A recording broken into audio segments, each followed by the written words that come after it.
Hey, welcome to this episode of Chad's Beer Reviews, doing yet another beer that I got on Tavour. This is from Martin House Brewing Company, Colombiana, rum barrel aged imperial stout with cherries and coconut, 12.8 ABV. Comes in this big box with the comic book kind of label. It comes with 2 cans, but I'm only going to drink one. Pour it into the Spiegel tulip glass. And yeah, that is super dark black coming out of the can. And even the head is like a dark brown, although it does kind of fizzle away. In fact, it's only been a minute since I poured it and it has completely fizzled. That's not super unusual, so I'm not going to hold it against them. Although, something that's interesting on here, so it actually says brewed on July 13th, and then it says underneath canned on November 14th, and they say it was aged for 4 months in rum barrels. But that doesn't really make sense, because did they ferment it? Did they brew it and then just pour it directly into the barrels and ferment it in the barrels? Because I think they would have to ferment it in the fermenters and the bright tanks and all that stuff first, and then barrel age it. So I don't get that. I'm a little skeptical of that. 3 months I could see, or 3.5 months, but 4 months. It also says coconut flavor, not actual coconut. So anyway, let's give this thing a whiff. Oddly enough, the coconut is the front and center aroma on here. Yeah, it kind of smells like a coconut cream pie. So it's like coconut, like a bit of a chocolatey note.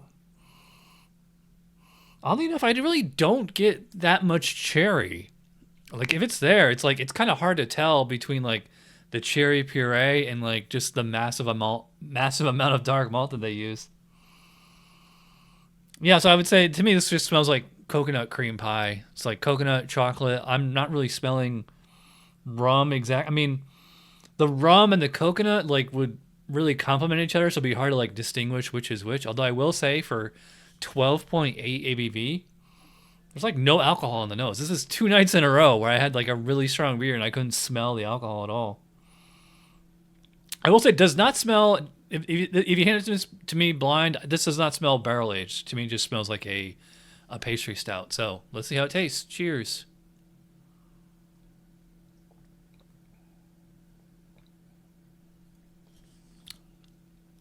All right, well, I couldn't smell the cherry, but I did taste the cherry. In fact, I think the cherry was the first thing I noticed, as soon as it hit my tongue. It's a lovely, combination of both that cherry puree, almost like a cherry juice, and the coconut flavoring. I will say everything I taste here is completely authentic.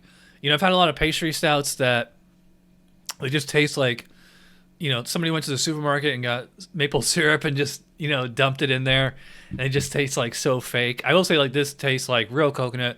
It doesn't taste like sunblock.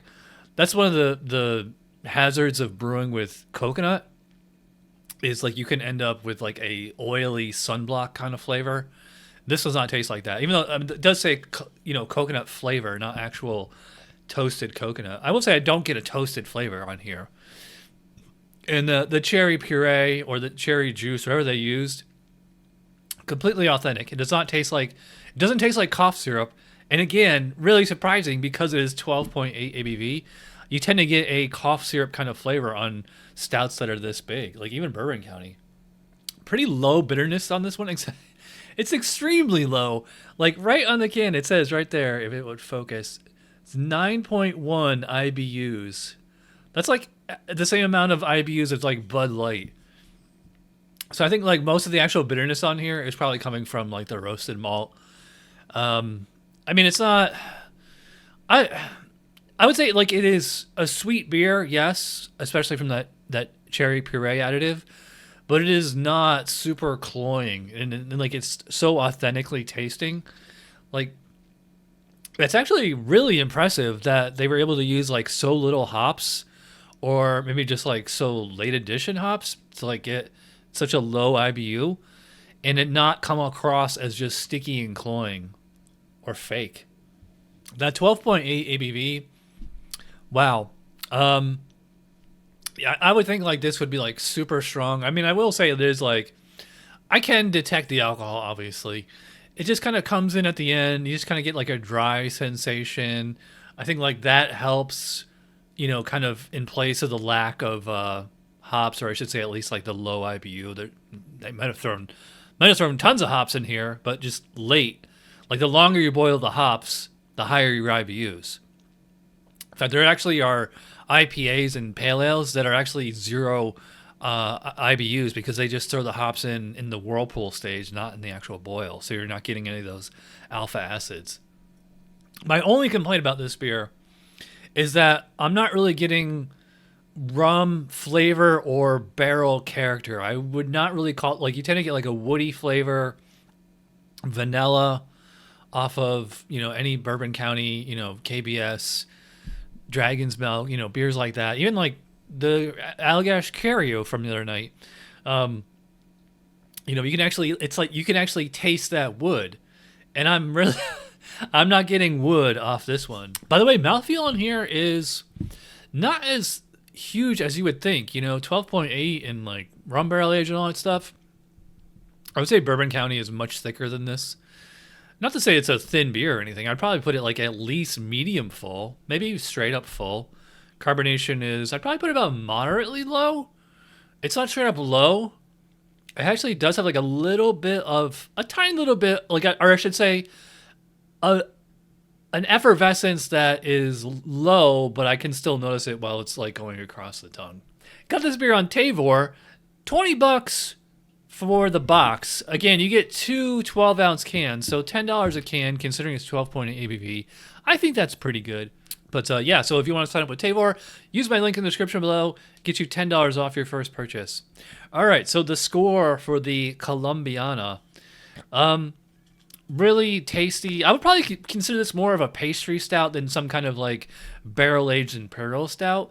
As a pastry stout, it's one of the better ones that I've had because it does taste like essentially like either like a cherry pie with some kind of coconut or like a coconut cream pie with like a cherry topping or something on it.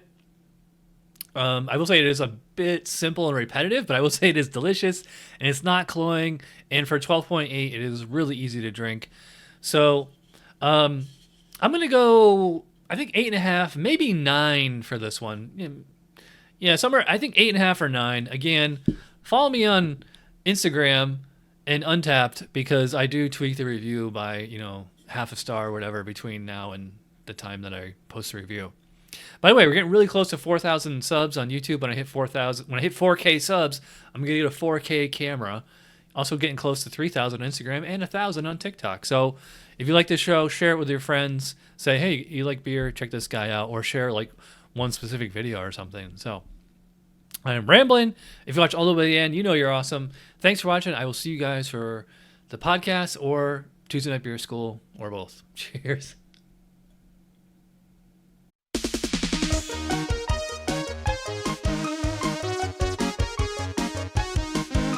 Somebody brewed it, Chad just reviewed it. Thanks for watching Chad's Beer Reviews. Trust me, the next episode will be a lot better.